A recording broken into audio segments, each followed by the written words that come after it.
Welcome back to Metal Heroes Review, episode 47.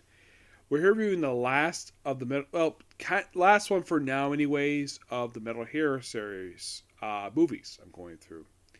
Well, the one feature Space Europe, because technically there are 3 movies left, but the first 2, I'm not going to get to those until I watch Deca Ranger.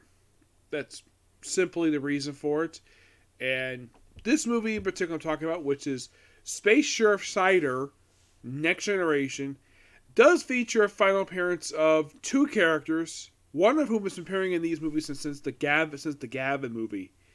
Yep, Elena. Yes, so this is her final appearance in the series, in the franchise. She never appears ever again. Don't know why. She just doesn't. Did the Space Sheriff turn off this?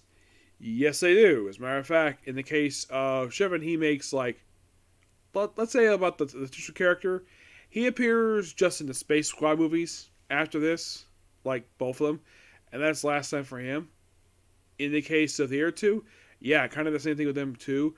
Though in the case of Geki himself, he does appear in one episode of Cure Ranger.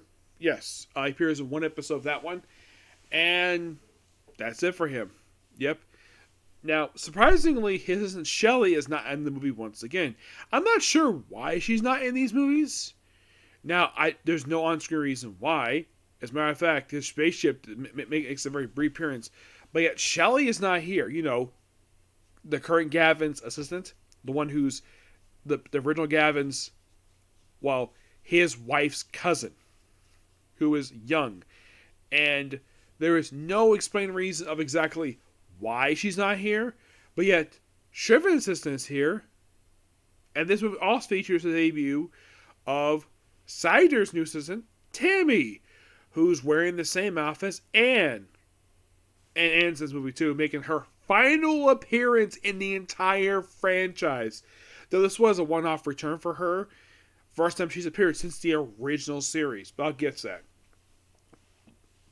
So the movie starts out with Gavin just infiltrating some warehouse, trying to find out who this whore girl is, who's behind these revived versions of the old syndicates that basically were destroyed back in the 80s.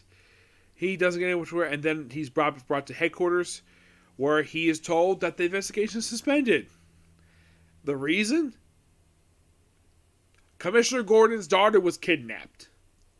Yep, his daughter was kidnapped. And he was told a message by Priest Poe. Yes, Priest Poe, as in the guy who dressed up as a woman, who claimed to be the granddaughter of the main villain of the Space Sheriff Shaider series. Apparently was brought back to this movie to claim he kidnapped the commissioner's daughter, even though this person's been dead since the 80s. This person turned to dust. Yeah. There's a small rant I had about these movies that is basically very justified. I'll get to that later. So, despite the fact he's told to suspend, he basically decides to ignore it and goes visit, believe it or not, the one-off return of the comedic relief from the original trilogies. Odoro, the guy who knew the first 3 who knew the predecessors to the current space sheriffs, and he gets along really well with their successors. He's all looked this up. Shriven basically gets involved in this too, a little bit. He apparently has gone to the hospital since the last movie, which, yeah, this movie follows right from events of the previous movie, which that's interesting. So, in the case of Shaider, what is he doing? Well, he gets involved with some case, and the first thing he does is decide to sit next to a beautiful woman. Yes, Shaider, the new version, is a ladies' man. Yep, he loves the ladies. He basically flirts with every woman he comes across, despite the fact he's got a thing for his assistant. She's got a thing for him too. Yeah. I'm not really sure why he does this for, but he does. So Tammy finds out about it and proceeds to beat the crap out of him. And she says, "Tammy, kick!" gives him basically a big kick. Even though she loves him, but basically she'll easily beat the crap out, but she won't seriously hurt him enough to kill him. Just to punish him for daring to cheat on her. Well, they're not in a relationship right now, but they might will be. Yeah, it turns out he's chasing a Marvel Beast. I'm like, wait a minute. Marvel Beast. Now, this is a sub thing. Now, here's the thing. In the original series, that's not what they were called. They were called Strange Beast. Not Marvel Beast, Strange Beast. And there's some minor hiccups basically I'll get to later. So, chases this person, and they finds, oh, she's from this particular people, which we find out later on. It was a planet that he smuggled the weapon that destroyed the planet. And he watched this, and he just loved seeing the destruction of a planet. So, yeah, and they find out who's inside the suitcase, and apparently it's a girl. It turns out this actually is the commissioner's daughter, who was kidnapped, and then, of course, thanks to the injuries Shriven got, it's like, oh, protect Tammy, so basically have this little gel basically hook up these two, and it's escort them to some place to get pickup.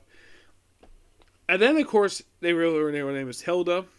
So, yeah, it finds this guy's actually smoking named Vash, and he was actually brainwashed by Horror Girl, which I'll get to basically who that is. So, then she starts collapsing. Apparently, she's ever seen mysterious bruises, and Shaider's like, "How was she injured?" Oh, because the gel, and of course, Vash is like, "Oh crap, that's not good." It's like, "Do you know a doctor will call the cops?" And he's like, "Yeah, I know one, and it's Annie." Now, here's the thing about her. So, it was revealed at the end of the series that she went to go study archaeology. And then through this movie, she's a doctor, which they actually give an explanation of why she switched professions from archaeology to medicine. The reason why, because she went to refugee camp and saw how terrible the conditions were they were there. She went to medical school, and, well, that's basically what she's doing nowadays. Oh, and by the way, did you know she actually has a picture of basically the original Shaider from the original series in her clinic? And here's the thing, they never state what happened to him. It's just that he got replaced by the current one. But behind the scenes, there was the reason why, because the actor died. So, but I kind of wish they would get an explanation why. At least in the case of the previous version of Shriven, at least they gave a reason why he got removed from being Shriven. He got promoted to a desk job. Yep, he did. That was simply the reason why. I'm like, yeah, that makes total sense. And Gavin, the reason why he's not putting the suit when he appeared later on, it's like he got promoted probably because he was Commander Qualm's son-in-law, and the rest was why he took the job. And then he gets replaced by Nicholas Gordon for some reason. Yeah, this is not really explained. I'll get to more of that later. The inconsistent continuity between movies. So, and of course, the new Gavin's arrested because he dared disobey orders. Now, when he disobeyed orders in the Tension movie, he got relieved duty. Here, he gets arrested. Why? Because he went to a investigation that still had a lot of basic stuff to do. Yeah, this isn't making any sense, but yeah, he got arrested. And Shriven basically breaks him out, and of course they go to Earth. And they escape and plant Bird in their spaceships. And I'm presuming Shelley is on board, but no mention of her in this movie. Nope, I'll get to more of that later. So, basically, Shiv, after he gets separated, and then he follows them into, well, what they call Marvel space. Even though that's supposed to be Strange Space. Not Marvel space, Strange Space. I'll get to more of that soon. Of why the ridiculous name changes for stuff. So So basically, they break out things to get this. The the portable generator thing that they first debuted in the previous movie, which I'm glad the fact to continue that plot thread. Except this time it's supposed to be going to strange space, not to mutual space. I'm like, that's interesting. So they break out the basically they go into miracles, but I'm surprised they brought back the grunts. Yeah, they brought back the grunts of the original series, and I'll get to more of that in a minute. So basically, like, well, then of course, basically, it's found. Oh, this actually is that Hilda is actually the commissioner's daughter, the one who's been kidnapped. And Tammy proceeds to contact Elena about it. It's like, yeah, the fact that basically she is accidentally stumbled upon this investigation. Now, Shivan, of course, basically is, well, not told to be arrested for interfering in this. No, because he just stumbled into it. So after he gets out, then of course, like, she goes, oh, he's responsible for it. So she goes berserk, takes off her bracelet, and then she proceeds to rip off Shivan's coat and basically just rip apart his undershirt. Showing out the fact the actor's got abs.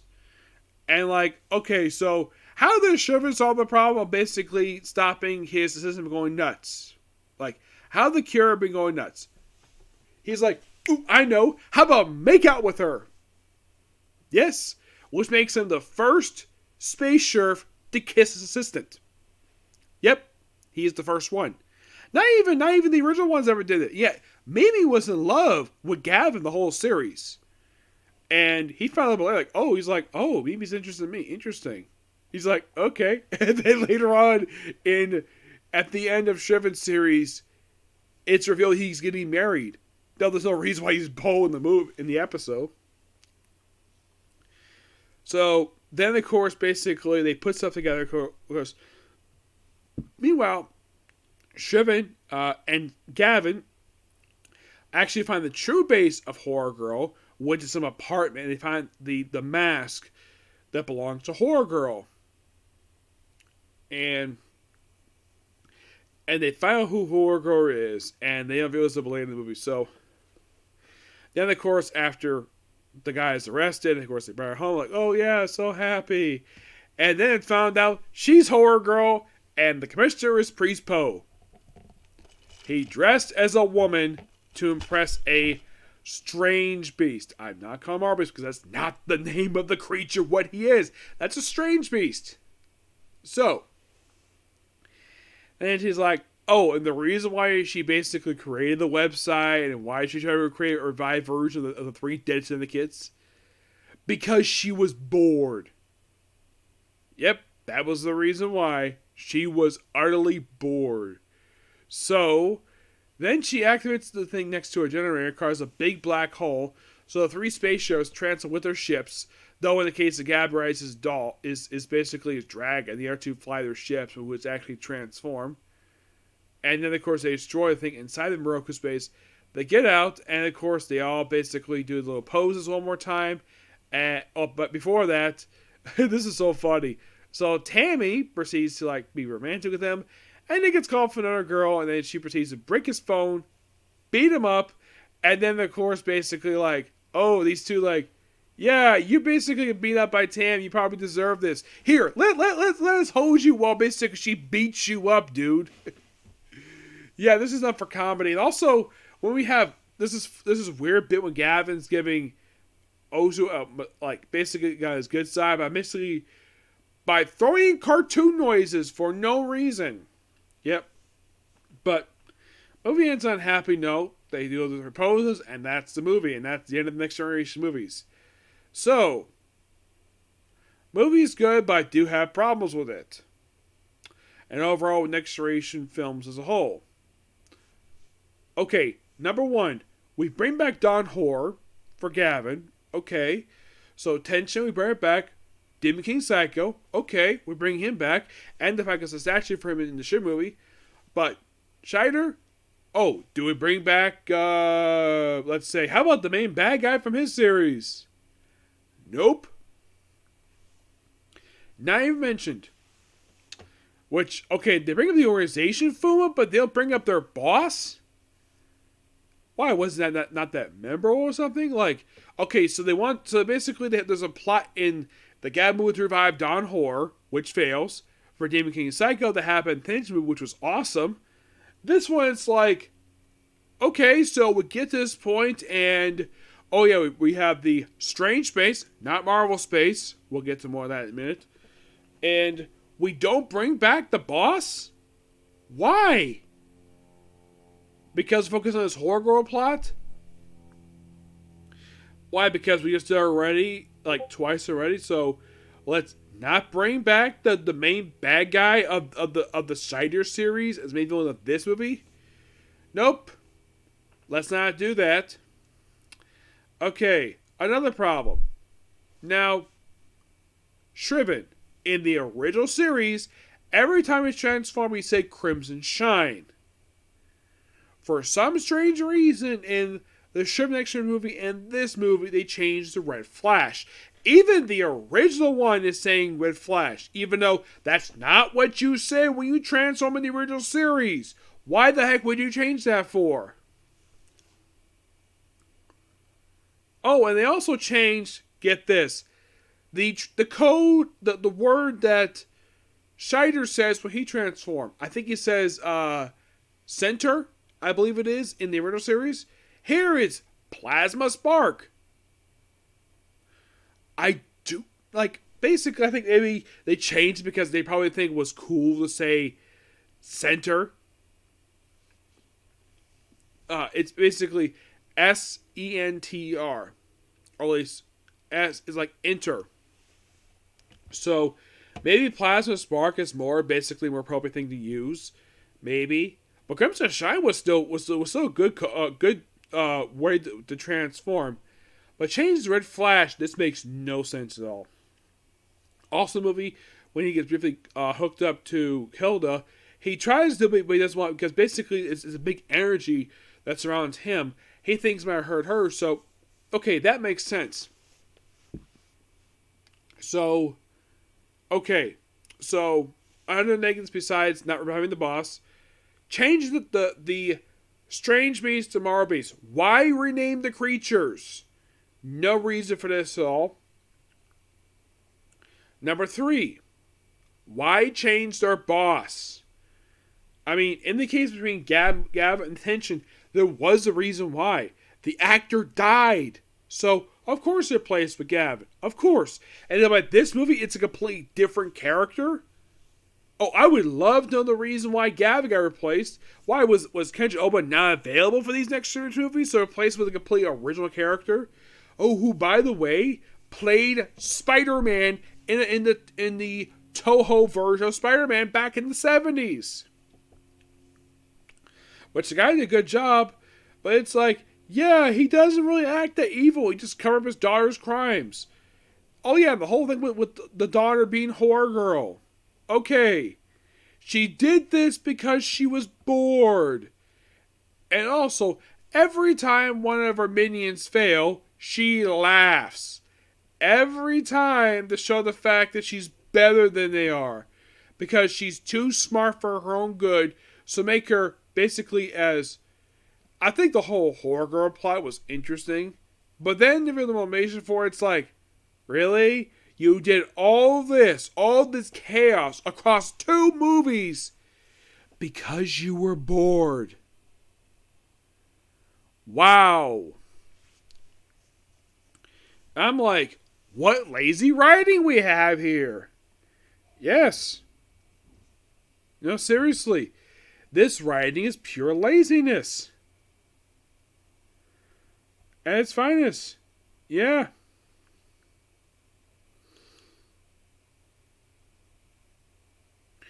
I mean, have you ever encountered basically such so much lazy writing as this? You're bored, so you become evil. Oh, and she managed to do this by hacking into her father's computer.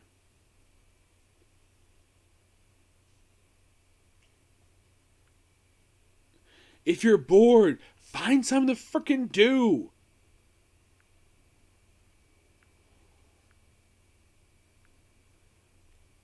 I mean, that's the problem here we have here is that this Like, the whole revived Moker stuff was fine, probably for the nostalgia vibe, but wow. It's like, okay, so in the case of Shivering himself, he's fine. I think making him a ladies' man is different. Though, I would love to hear the explanation what happened to his predecessor. At least Gavin, the reason why. Now, here's the weird thing about Gavin. He actually did transform over time in the Gavin movie. Makes sense, the past George moment. For Shriven, at least to give a reason why he's not there anymore. But Shaider, it's like basically he's an afterthought. It's like the guy did a good job playing him, but okay, so because the actor died, so let's not mention what happened to his character. Let's just replace the character. Okay, but there is a reason why. But behind the scenes, the reason why. But I would love to hear the on-screen explanation of why this happened. I'm like, why? I mean, what was explained as a manga that was published? No. He just disappeared here. Like, you could say he's retired, or he could have died like the actor did, but nope. Let's just have a picture of him to acknowledge the fact he was the predecessor. That's it.